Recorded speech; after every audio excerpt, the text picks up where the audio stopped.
Bismillahirrahmanirrahim. Assalamualaikum dan selamat sejahtera. Saya ucapkan kepada semua murid yang dapat menonton video ni. Dan kali ini cikgu akan sambung dengan sains tahun 3 unit kedua, iaitu peraturan bilik sains. Okey, jadi peraturan bilik sains sebenarnya dia tak jauh beza dengan peraturan bilik-bilik khas yang lain ataupun peraturan kelas kita sendiri kan, tetapi dia ada sedikit tambahan dan juga perbezaan dengan peraturan yang ada di bilik khas dan juga di kelas yang lain lah.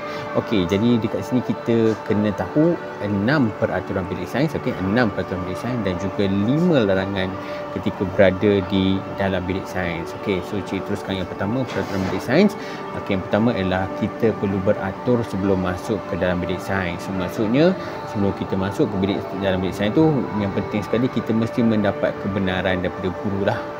Contoh kita cikgu beri arahan, okey, semua murid sila beratur di hadapan bilik sains. Jadi kita pun pergi ke bilik sains, beratur dulu elok-elok dalam keadaan barisan yang teratur, dan kita tunggu guru sampai barulah kita boleh masuk ke dalam bilik sains. Okey, itu yang pertama. Okey, yang kedua ialah memakai kasut yang bertutup di dalam bilik sains. Jadinya kita tak boleh pakai slipper, kita tak boleh pakai sandal, kita mesti pakai kasut lah. Jadi kita datang ke sekolah memang hari-hari kita pakai kasut kan, kasut sekolah ataupun kasut sukan. Jadi dia sesuai lah. So saya rasa itu tak ada isu sangat lah kepada semua murid kan.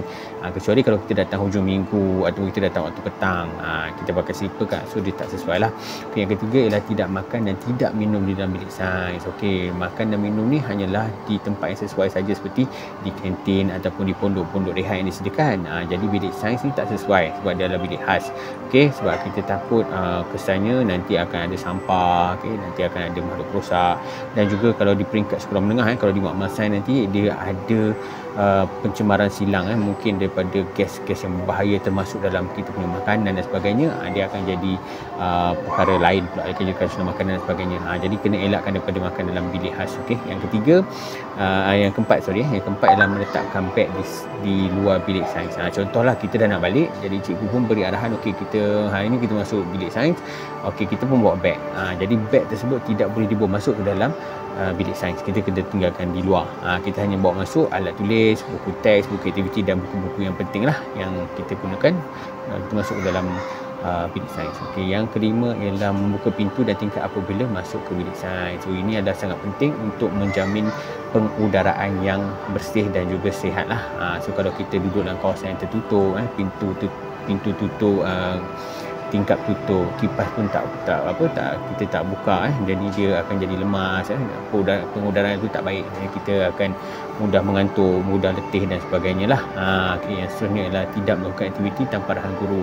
Kadang-kadang kita ni masuk bilik sains kita excited, jadi kita nak buat tu, kita nak buat ni, kita nak pegang tu, nak pegang ni, jadi benda tu tak boleh, bahaya. Jadi kita kena tunggu arahan daripada guru. Cikgu bagi langkah pertama, kita buat langkah pertama, jangan terus pada langkah kedua, tunggu dulu. Okay, so itu 6 peraturan bilik sains. Okay, 5 larangan yang kita perlu elakkan daripada ketika berada dalam bilik sains. Yang pertama adalah kita tak boleh masuk tanpa kebenaran guru. So mesti masuk dengan kebenaran guru. Guru cakap okey, beri kebenaran masuk, dan kita boleh masuk. Okey, seterusnya ialah membawa makanan dan minuman ke dalam bilik sains. So kalau tak boleh makan, tak boleh bawa lah. Bukan kata tak boleh makan je, tak boleh bawa sekalipun dalam bilik sains. Okey, yang ketiga ialah bermain dan berlari. Bermain dan berlari pun tak boleh, walaupun kita ni jenis yang suka berlari, suka bermain, dalam bilik sains minta maaf tak boleh main. Kalau nak main hanyalah waktu PJ, main di padang, tu boleh kita main kan. Tapi dalam bilik sains ataupun dalam kelas sekalipun tak boleh. Okey, yang keempat ialah kita buang sampah dalam sinki. Sampah pekerja tak boleh buang dalam sinki. Sampah pekerja kita kena buang dalam tong sampah.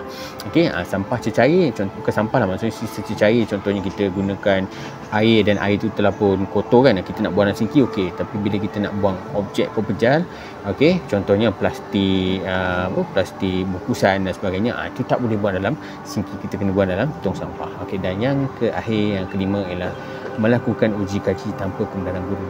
Tak boleh buat eksperimen, tak boleh buat sesuka hati kita. Kita kena dengar arahan guru, kena ikut langkah-langkah yang diberikan oleh guru. So rasanya cukup dah tadi 6 peraturan bilik sains dan 5 larangan ketika berada dalam bilik sains. So jumpa lagi insya-Allah pada video yang akan datang. Bye. Assalamualaikum.